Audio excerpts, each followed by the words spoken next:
Governor. Ambassador. Good afternoon. Good afternoon, everyone. I'm Ambassador Eleni Kounalakis, Lieutenant Governor of the state of California. Welcome. Welcome to the historic Stanford Mansion in Sacramento for today's signing ceremony of a new Memorandum of Understanding on climate change action between Australia and the state of California. I'd like to begin today, as we so often do here in our state, by acknowledging and honoring the first peoples of the lands in which we are meeting today, the Nisenan and Miwok tribes. It's a great honor to welcome to California His Excellency Gavin Rudd, Ambassador to the United States and former Prime Minister of Australia, and all the members of your delegation. I'd also like to recognize Ambassador Jane Duke, Australia's Consul General in Los Angeles. Thank you for everything the consulate does every day and has done to make today possible. We are also joined, I believe, by Nina Hachigian, Ambassador Hachigian, our dear friend, who is now at the U.S. State Department, and she is the State Department's Special Envoy for City and State Diplomacy, and I should add the former Deputy Mayor of Los Angeles for International Relations. Ambassador Hachigian, your presence here today underscores the important role that subnational diplomacy plays in advancing foreign policy of the United States. You and I have spoken about this many times, and now you are in Washington to really help in what I hope and what I am sure you are doing, help those on the eastern side of the United States recognize the way that California, particularly, if I may say, Governor, under your leadership, is engaging the world and, again, helping to advance U.S. foreign policy through the work that we do here in California every day. So today, California and Australia are elevating our joint commitment to combating climate change. We are signaling our resolve to work together to advance and lead the way to a more sustainable and technologically advanced future. This joint endeavor is well-timed for many reasons, but specifically because it comes just a few months before President Biden will host the APEC Leaders Summit in San Francisco. It will be the largest diplomatic gathering in our state since 1945, when the United Nations Treaty was signed. And of course, the theme of the Leaders Summit that is being hosted by the President in San Francisco is sustainability. So all this to say, it is very timely and appropriate we should be here together, again, elevating the importance of the work that California has been able to do in advancing U.S. policy, but really paying tribute and recognizing the strength of our people-to-people relationships and our international partners, particularly today with Australia.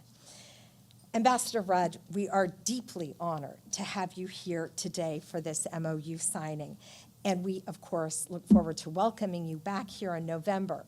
Earlier, you were saying that you've been to California many times, but you have been serving as U.S. Ambassador just for a few months. And so to see you here so soon and coming back again so soon is really a testament, we feel, to the relationship we have with Australia and the historic ties that we have. But it is also notable that Australia has sent such an accomplished diplomat and statesman to be your ambassador here in the United States. So by way of introduction, and I think most of you know this, Ambassador Rudd began his career in the Foreign Service in Australia, but quickly moved to elected office where he reached the highest levels of leadership. He served as the leader of the opposition, as foreign minister, and twice as prime minister. He is one of the world's preeminent experts on China, and up until recently served as the CEO of the Asia Society, an organization which is well known and well respected here in California. So please, everyone, join me in welcoming former Prime Minister Kevin Rudd to the podium for his speech.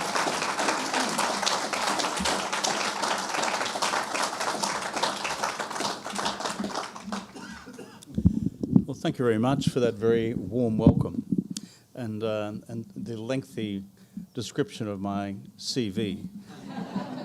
In Australia, we have a saying, I grew up on a farm, the bigger the hat, the smaller the property. The longer the CV, the less significant the person. But I'll take it, that's great. But thank you so much, Lieutenant Governor. Governor of California, Gavin Newsom, great to be with you again today in this beautiful state.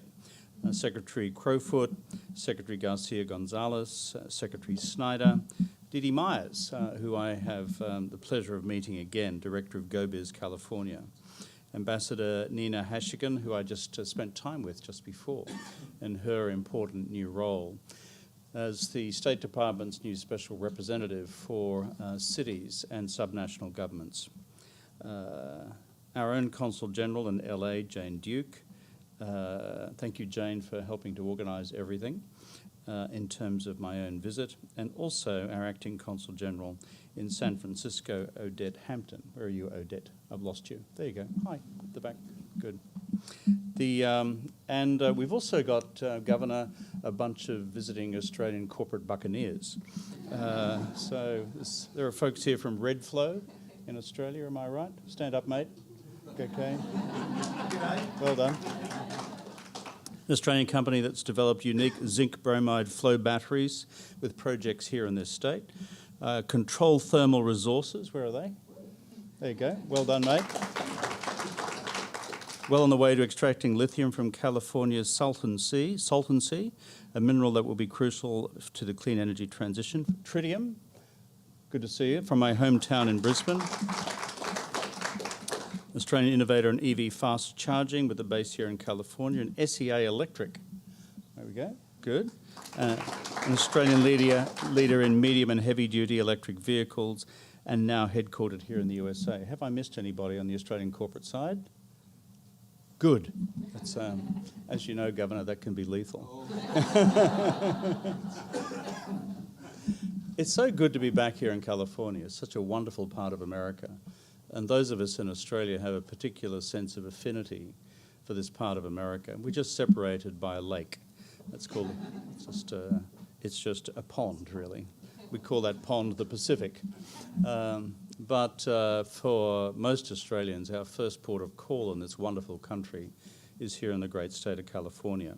So thank you, Governor, for making so many Australians feel so welcome here. We have, I think, some 400 Australian corporations active in your state across all sectors of the economy. I don't know how many tens of thousands of Australians actually live here. I hope they're all behaving themselves. If not, let me know. You now have my email. But thank you for being such a great partner of our country. I have been to this state many times over the years. My first time here in Sacramento. And so it's great to therefore have the opportunity to spend so much time just now with senior representatives of the state government of California. Also, you had recently a visit from one of your state secretaries to Australia. Who was that? And thank you for visiting Sydney, thank you for visiting Brisbane, and for the business delegation you were able to take, and please do more. We welcome that. The Lieutenant Governor said just before that you're about to have APEC here in San Francisco. And when she said that this will be the largest international gathering in San Francisco since '45, she's absolutely right. When the APEC heads of government meet, there'll be more than 20 of them, including my own Prime Minister, Anthony Albanese, including President Biden, and leaders from right across the Asia-Pacific region. It's going to be an important gathering.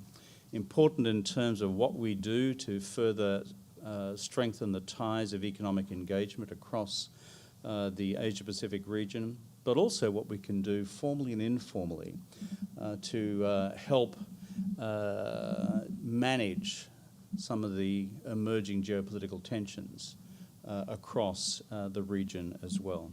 So we welcome the fact that you here in California and San Francisco, the city, will be hosting what will be an important international gathering soon.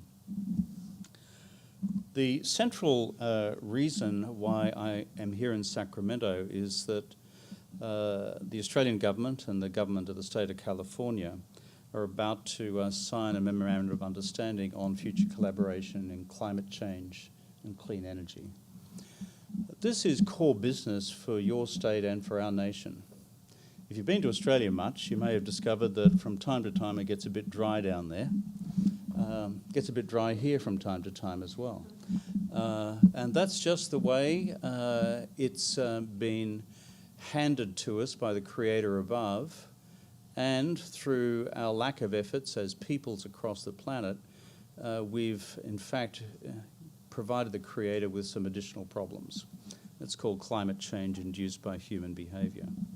So as a consequence, the natural dryness of so much of California and of Australia is now being compounded by this ever-expanding climate crisis across the world.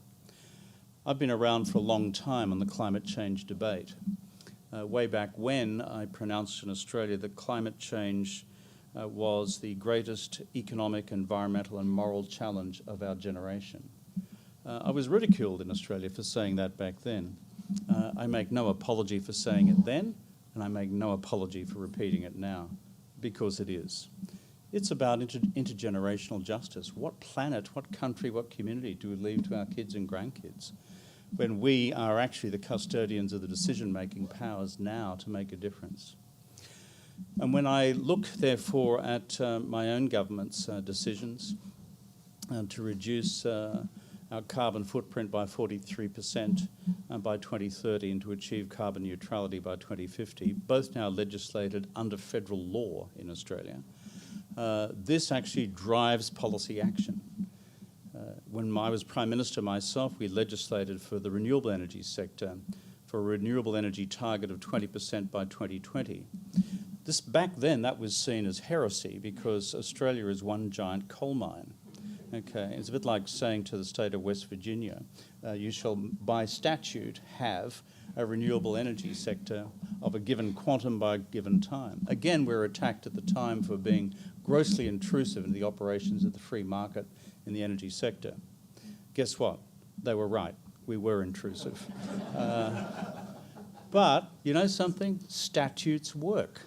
And our objective then, as stated on the parliamentary record, from myself was our mission was to create sufficient critical mass for a renewable energy industry which could then take off of its own accord and compete more fully and comprehensively with hydrocarbons. And I'm pleased to say that here we are, having just passed 2020, we now have a renewable energy sector in Australia about 30% of total electricity supply. This is not a bad thing. This is exactly what we sought to achieve. And now, as represented by various folks from the renewable energy sector over here, it's spawning industrial creativity and innovation in ways we could barely think of back then. And so too here with the state of California. What you have done on EVs alone in terms of standards, your 2035 target, it's not just changing California, it's changing America and it's changing the world. That's leadership. And so, Governor, I commend you on what you've been doing here. It really matters. It adds up. It makes a difference. And with things like we have done through our respective legislatures, to then bring our friends in the private sector along and to see them change the face of what we do in areas where we thought it was all too hard once before, that's what gives us heart and encouragement that we may just be able to save this planet of ours through actions such as these. And that's what brings us to the work that we're here to do today. The Memorandum of Understanding, which our officials will sign in a minute, because they haven't trusted the Governor and myself to sign it ourselves. I assured our officials I could write, but some of them doubt that. But this Memorandum of Understanding is important. It outlines a framework for collaboration in climate change, in clean energy, in green finance, in green transport, and of course underpinning it all in research and development as well across our marvellous university sectors, research institutions and the rest. And there's already a critical mass of collaboration occurring. We in our country want to take this to the next level with your great state. It's a huge state. Your economy is twice the size of our national economy, or almost anyway.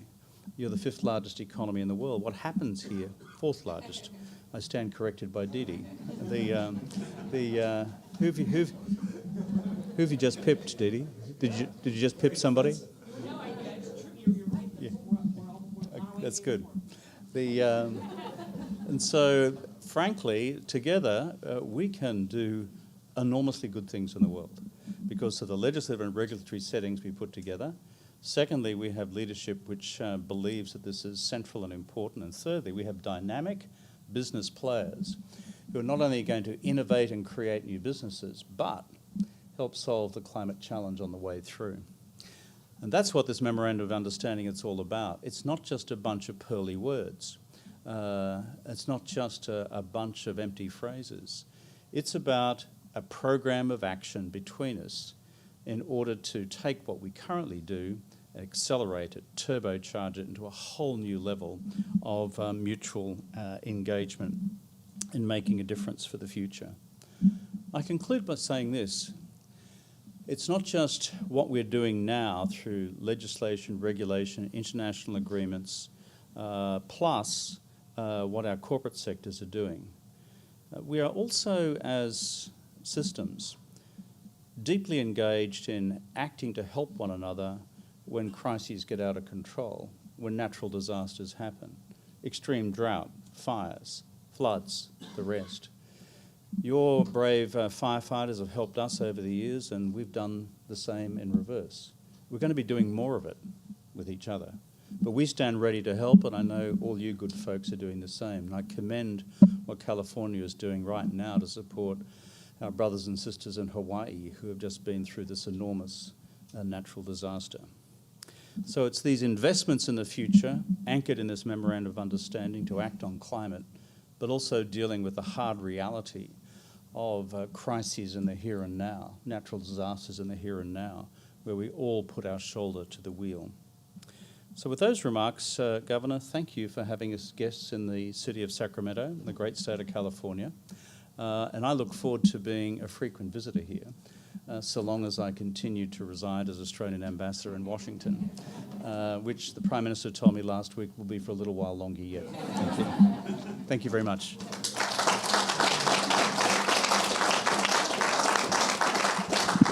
Thank you so much for those remarks, Ambassador. And before we continue with the governor's remarks, I'd like to recognize that we have many members of the California State Legislature here with us today, members of the Senate and the Assembly. If all the members could rise to be recognized.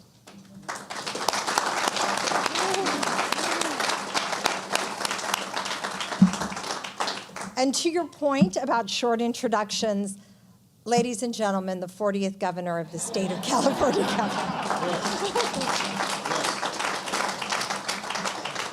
Well done. Look at that. Paying attention.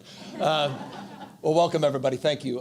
This is a hell of a turnout. And we're not used to this many people, particularly for something like this. But something like this, of course, we don't do very often. And something like this matters at a time like this, where we are dealing with extremes. And I'm not just referring to our politics. Extremes, as the ambassador said, that have humbled us. That have, I think, at the best of times, brought us together, reconciling our differences, this sort of new reality that we're all struggling with, that we're all facing. I was telling the ambassador a moment ago that in California we seem to move mostly past the politics around the issue of low-carbon green growth as we advance our efforts to change the way we produce and consume energy. And for no other reason, it doesn't matter what your particular point of view is, whether it be global warming or climate change, this fundamental notion that,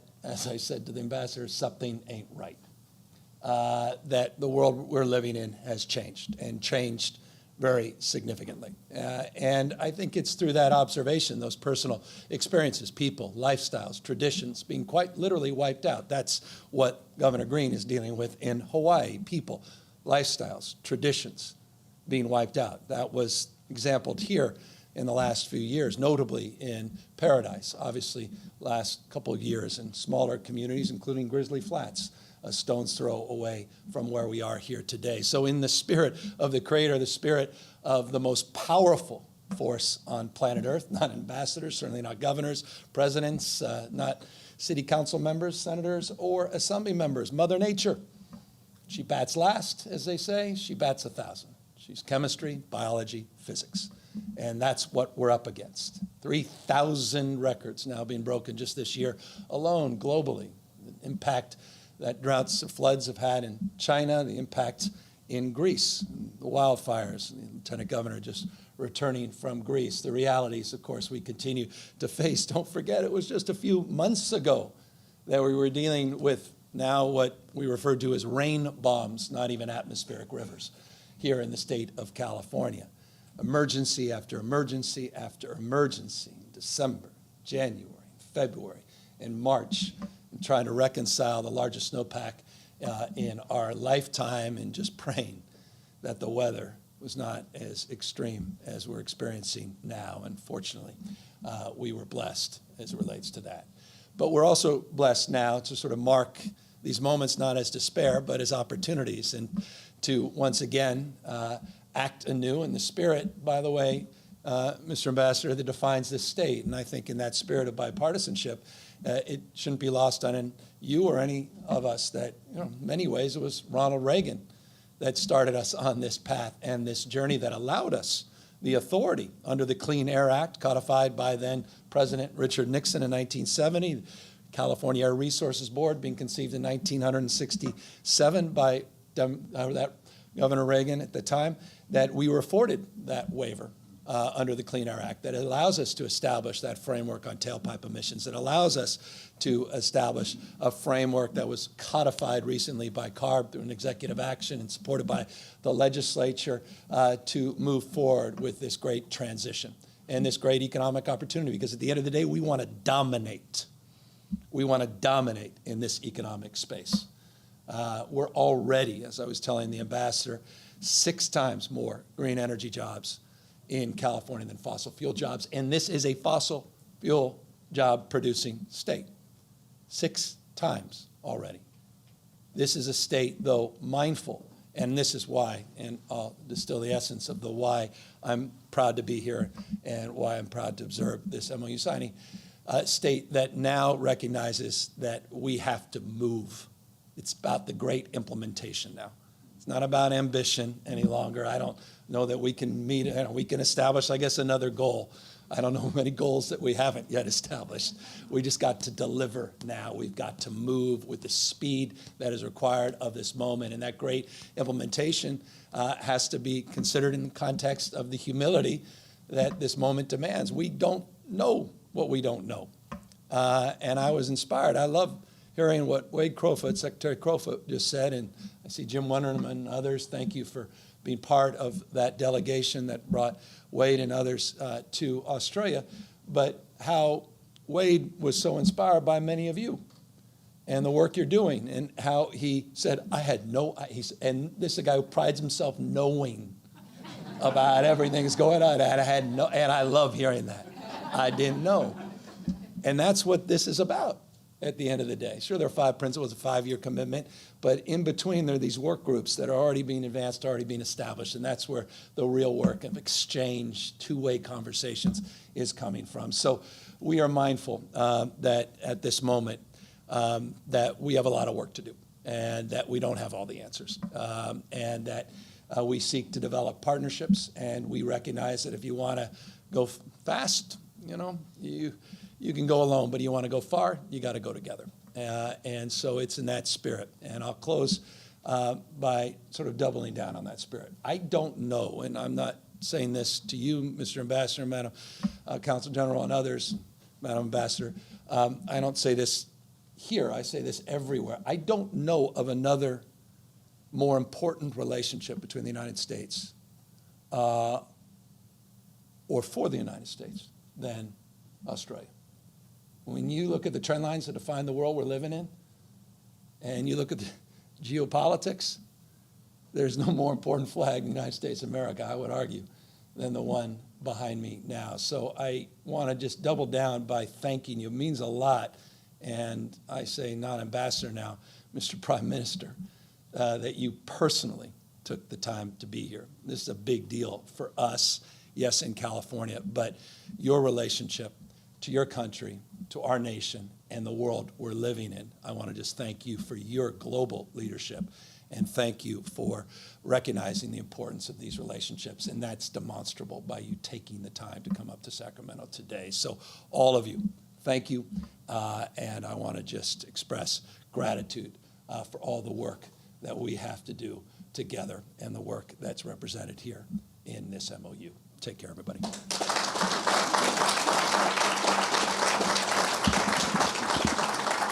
Thank you, Governor. And now we will have Secretary of California Natural Resources Agency, Wade Crowfoot, and Consul General Duke, please come to the table to sign the MOU. Yes.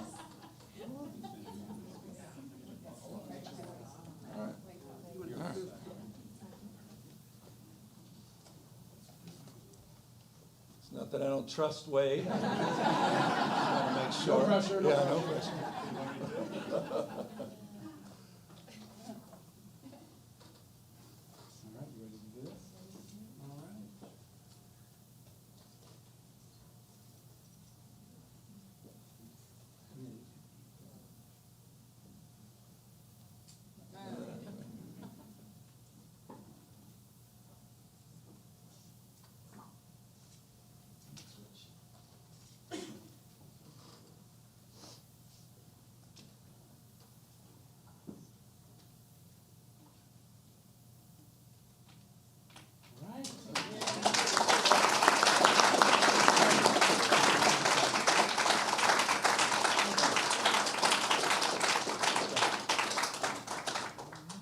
Thank you, guys.